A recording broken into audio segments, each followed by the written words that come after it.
اور یوسف کو مصر میں لائے، اور پوطیفر مصری نے جو فرعون کا ایک حاکم اور جلوداروں کا سردار تھا، اس کو اسماعیلیوں کے ہاتھ سے جو اسے وہاں لے گئے تھے خرید لیا۔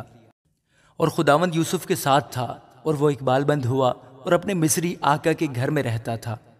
اور اس کے آقا نے دیکھا کہ خداوند اس کے ساتھ ہے، اور جس کام کو وہ ہاتھ لگاتا ہے خداوند اس میں اسے اقبال بند کرتا ہے۔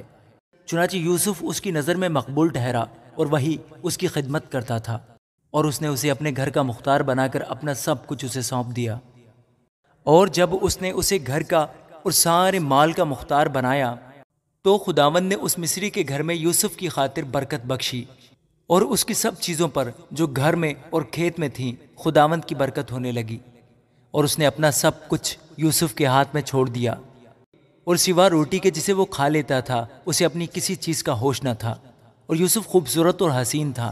ان باتوں کے بعد یوں ہوا کہ اس کے آقا کی بیوی کی آنکھ یوسف پر لگی، اور اس نے اس سے کہا کہ میرے ساتھ ہم بستر ہو، لیکن اس نے انکار کیا اور اپنے آقا کی بیوی سے کہا کہ دیکھ، میرے آقا کو خبر بھی نہیں کہ اس گھر میں میرے پاس کیا کیا ہے، اور اس نے اپنا سب کچھ میرے ہاتھ میں چھوڑ دیا ہے۔ اس گھر میں مجھ سے بڑا کوئی نہیں، اور اس نے تیرے سوا کوئی چیز مجھ سے باز نہیں رکھی، کیونکہ تو اس کی بیوی ہے۔ سو بھلا میں کیوں ایسی بڑی بدی کروں اور خدا کا گنہگار بنوں؟ اور وہ ہر چند روز یوسف کے سر ہوتی رہی، پر اس نے اس کی بات نہ مانی کہ اس سے ہم بستر ہونے کے لیے اس کے ساتھ لیٹے۔ اور ایک دن یوں ہوا کہ وہ اپنا کام کرنے کے لیے گھر میں گیا، اور گھر کے آدمیوں میں سے کوئی بھی اندر نہ تھا۔ تب اس عورت نے اس کا پیراہن پکڑ کر کہا کہ میرے ساتھ ہم بستر ہو۔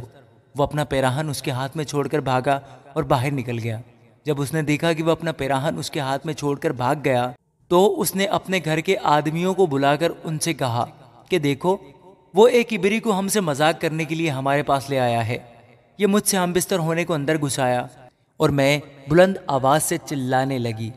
جب اس نے دیکھا کہ میں زور زور سے چلا رہی ہوں تو اپنا پیراہن میرے ہاتھ میں چھوڑ کر بھاگا اور باہر نکل گیا، اور وہ اس کا پیراہن اس کے آقا کے گھر لوٹنے تک اپنے پاس رکھے رہی۔ تب اس نے یہ باتیں اس سے کہیں کہ یہ عبری غلام جو تو لایا ہے میرے پاس اندر گھسایا کہ مجھ سے مذاق کرے۔ جب میں زور زور سے چلانے لگی تو اپنا پیراہن میرے ہی پاس چھوڑ کر باہر بھاگ گیا۔ جب اس کے آقا نے اپنی بیوی کی وہ باتیں جو اس نے اس سے کہیں سن لی کہ تیرے غلام نے مجھ سے ایسا ایسا کیا، تو اس کا غضب بھڑکا، اور یوسف کے آقا نے اس کو لے کر قید خانہ میں جہاں بادشاہ کے قیدی بند تھے ڈال دیا۔ سو وہ وہاں قید خانہ میں رہا، لیکن خداوند یوسف کے ساتھ تھا۔ اس نے اس پر رحم کیا اور قید خانہ کے دروغہ کی نظر میں اسے مقبول بنایا، اور قید خانہ کے دروغہ نے سب قیدیوں کو جو قید میں تھے یوسف کے ہاتھ میں سونپا، اور جو کچھ وہ کرتے اسی کے حکم سے کرتے تھے۔ اور قید خانہ کا دروغہ سب کاموں کی طرف سے جو اس کے ہاتھ میں تھے بے فکر تھا، اس لیے کہ خداوند اس کے ساتھ تھا، اور جو کچھ وہ کرتا خداوند اس میں اقبال مندی بخشتا تھا۔ آمین۔